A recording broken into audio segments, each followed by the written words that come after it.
appichi kun isa kana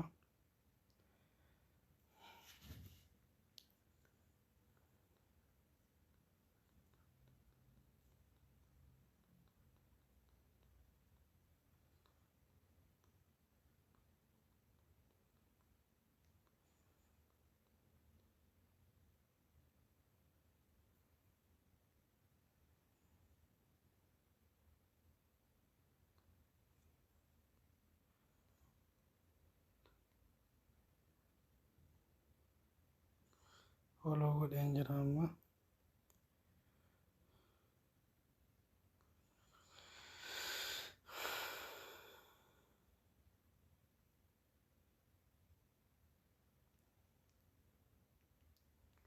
Maallaqa irraa argachuu dandeessu viidiyoo illee gadhiistanii maallaqaan gadhiistu. Maallaqaan gadhiistu garuu maallaqa irraa argachuu dandeessu jechuudha. Maallaqa irraa argachuu dandeessu maallaqaan gadhiistu yoo namni ilaalate akkuma yuutuubiitii maallaqa irraa argachuu dandeessu jechuudha. Kun amma riyaala 999 giiftii kana bittee nama kennuu dandeessu. Kun immoo riyaala 3 fi saantima 99. Kun immoo riyaala 19 fi saantima meeqa?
Kun akkasitti signuu gootanii anamma jechuudha. Viidiyoo kana ilaalee kunoo kan argee daayimandii 3 argadheen jira jechuudha.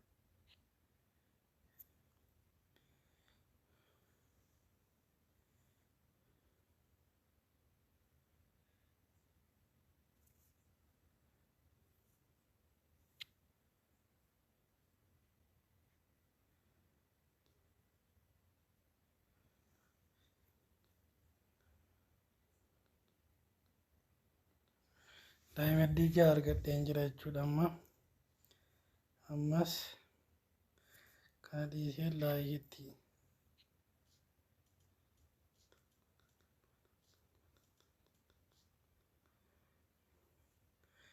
Daayimandii 9 argadheen jira jechuudha kanarraa. Hedduu gaariidha.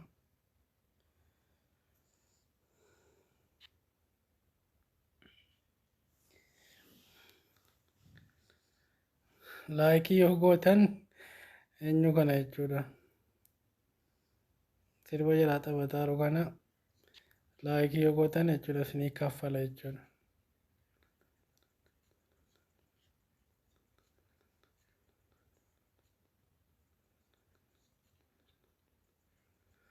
Daayimandii tokko naa kaffale.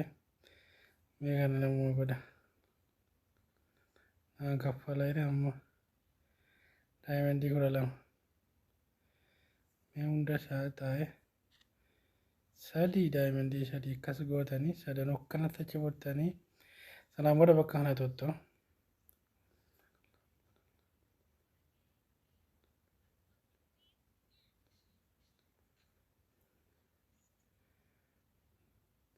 beedoos kan barbaadan qayyartanii kunoo akkas gootu amma daayimandii 18 argadheen jira ammoo nan irra deebi akkas gootanii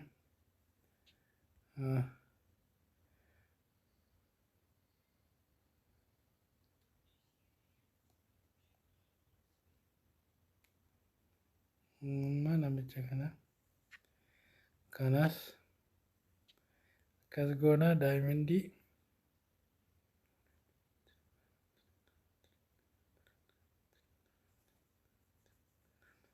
amma kan biraa qayyaree jira kanarraas daayimandii argachuu dandeenya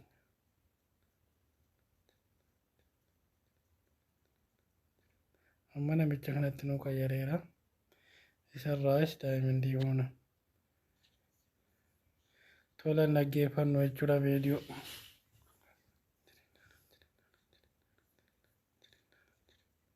amma moojira kanatti qayyaree jira kunoo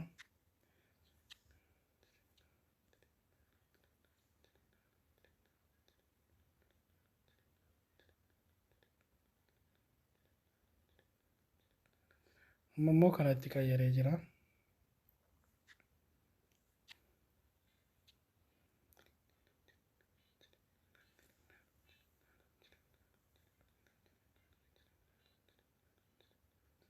amma immoo kanatti nuu qayyaree jira kanarraas daayimandii 3 fuuna jechuudha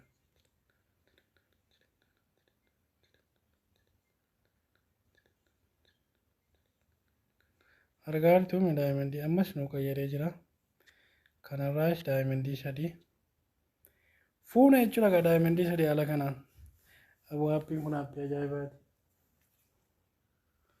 tola faranjii balleesse viidiyoo dhaggeeffannaan kunoo maallaqa jechuudha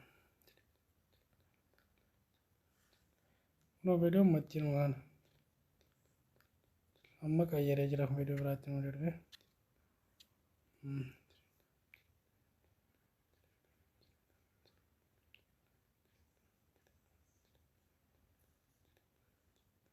ammas viidiyoo biraa nuu qayyaree jira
inni kun lama kennuu jalqabeera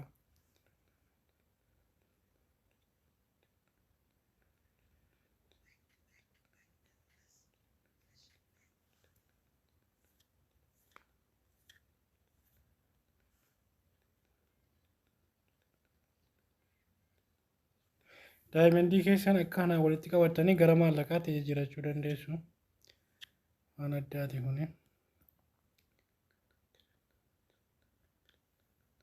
kun lama kenne shariikaa siira kanaa guddisuuf waan ta'eef lama kenne.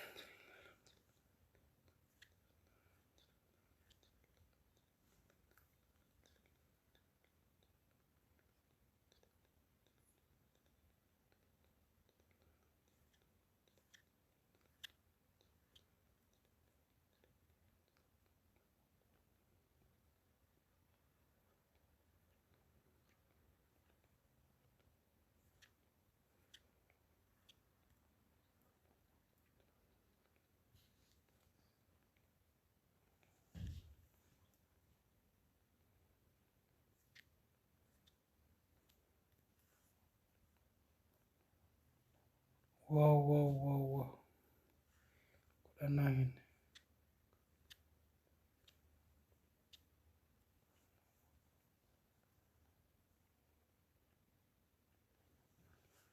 Alala ziyaadaa kennuu jammareera jechuudha. Irraan deebitan yeroo ziyaadaa kennuu jammare akkasii immoo ittuma ooftu sirriitti.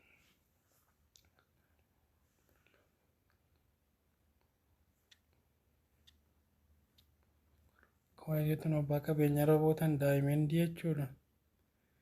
Guuruu dandeessu sanaan booda doolaratti jijjiirachuu dandeessu bakka gammaddanii.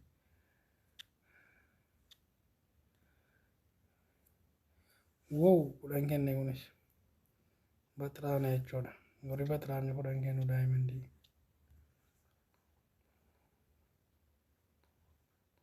Kun kudhan kenne miskiineetu sadii kenne kun. Qayyara yeroo fudhattanii beeluun isinirra ture isinii rabbashu sagalee qaba. Kudhan kenne kunis abbaa makiinaati waan ta'eef safuu eeggata. Kun yoo meeqa akka kennu?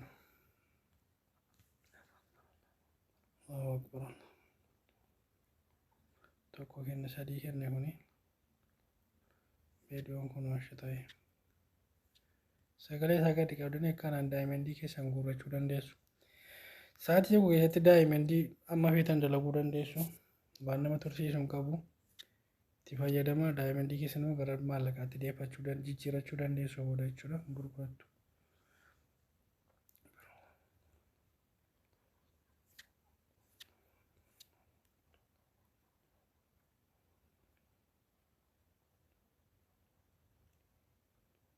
Miskiinni kudha tokkuma kenna.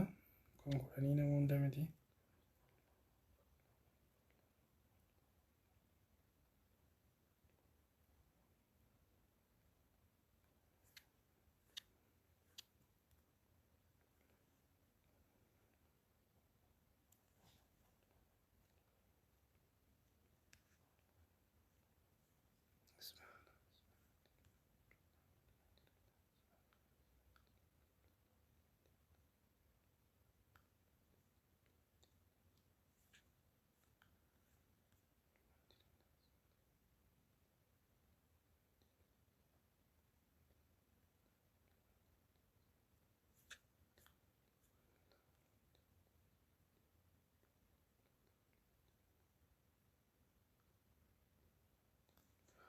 Ilaalamuun waanatti maallaqa kaffalaa yeroo jechuudha eenyu daa'imendii.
Kunoo amma daayimandii 200 qaba.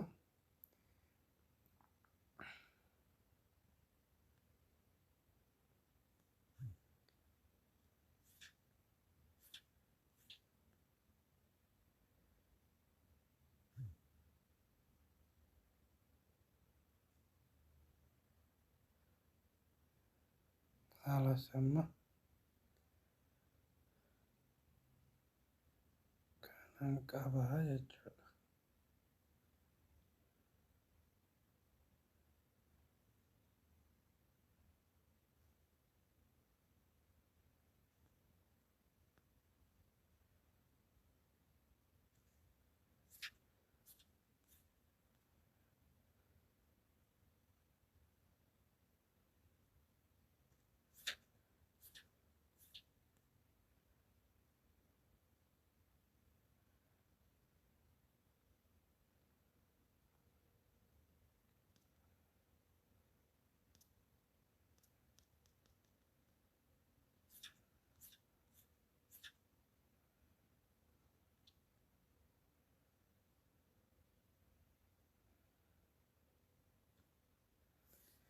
Skype yoo tuttanii beedoo gaaraa jijjiira kunoo Skype'n beedoo jijjiira beedoo barbaadan biddu ni galeemi.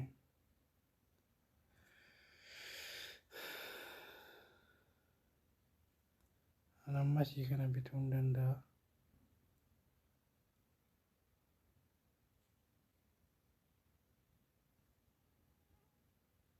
Wanta neeffadha jechuudha.